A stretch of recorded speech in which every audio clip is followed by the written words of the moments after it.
बिजली के line losses पर काबू पाने की कोशिश करेंगे। बिजली की कीमतें ज़्यादा हैं, अवाम को सस्ती बिजली फराहम करने के लिए इक़दाम कर रहे हैं। बलूचिस्तान को 10,000 मेगावाट देने को तैयार हैं।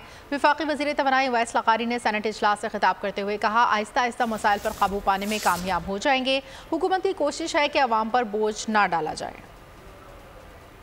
बात का एतराफ करते हैं कि हमारी बिजली की कीमतें ज्यादा हैं। इन ज्यादा कीमतों को कम करना हमारे पावर सेक्टर की इस्लाहात, हम इंशाल्लाह अगले 1 से 1.5 साल के अंदर इन इस्लाहात को अमली जामा पहना के इंशाल्लाह इसी हुकूमत के अंदर सार्फिन को एक बेहतर और सस्ती बिजली फराहम करने की पोजीशन में आएंगे इंशाल्लाह। हम आज भी बलोचिस्तान को 1500, 700, 2000 मेगावाट को छोड़ें 1000 मेगावाट की भी सप्लाई देने को तैयार है दिसंबर में। ये और मैं आपको रिस्पॉन्सिबली स्टेट कर रहा हूँ, अगर रुपए की कदर इससे नीचे ना गई तो आपकी जनवरी 2025 में आज के रेटों से वो रेट कम से कम 2 से 3% ओवरऑल पूल के ऊपर रिड्यूस होंगे।